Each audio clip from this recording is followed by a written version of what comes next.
when I hear alchemy, when I used to hear alchemy, it was a lot of that like lead to gold kind of analogy.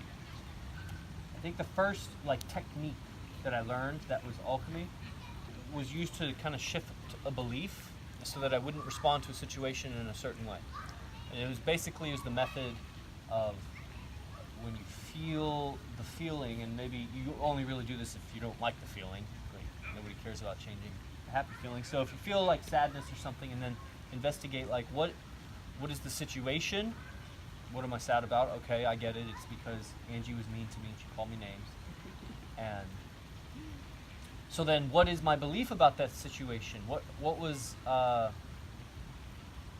if I could return my mind to the place where that situation first happened in my life, that I first recall, that emotion, that kind of sadness because somebody was calling me names or whatever. Angie doesn't call me names, but that's happened probably to all of us, that we got sad because somebody called us a name.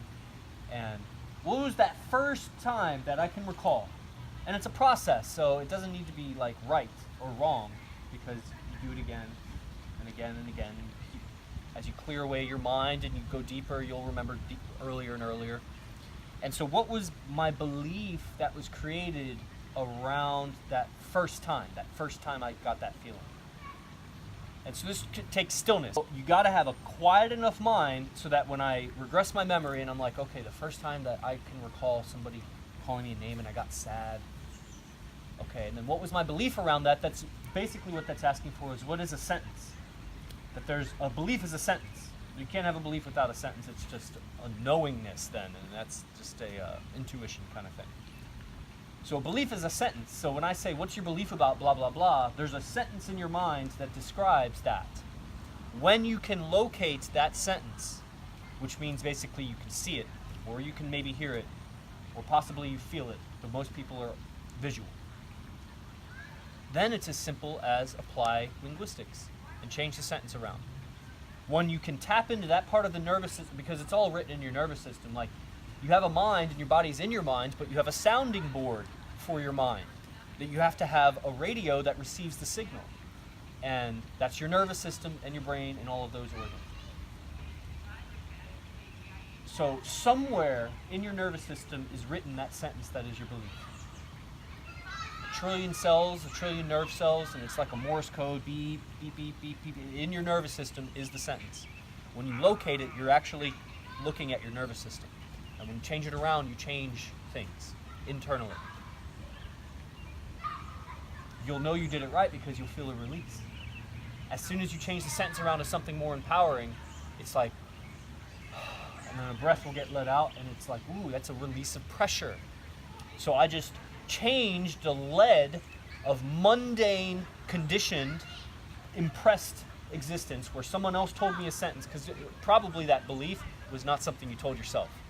Because most people are aware of when they're talking negatively to themselves, or they're at least aware that it's that there is a thing called positive self-talk and negative self-talk. You might not be aware how negative or positive your self-talk is because it's all relative to what has your self-talk been. So if you've always talked to yourself negatively, a negative self-talk sentence right now, it seems normal. It's like, no, that's not negative. But to somebody who studies linguistics and has a reference for super empowering communication to yourself and to others, some sentences are toxic to be around. It's hard to be around those because it's hard to not listen. You can't just, if you block out words that somebody's saying, have you ever like given someone the silent treatment? Probably I have. And when you do that, you're blocking other things out too. You can't just block out the sounds. You're blocking out parts of your own psyche so that's not a healthy thing. Effect, to be the effect of other people's communication, which is all of those sentences in our mind that are disempowering or probably from someone else. Someone else said that to us when we were impressionable and we just took it on like it was our own. And that's lead, that's gray, that's mundane. When you can transmute that into, when you change that sentence, it becomes golden, divine. You just took control of this thing that you own, which is your mind. And that's alchemy. That was the first example of it.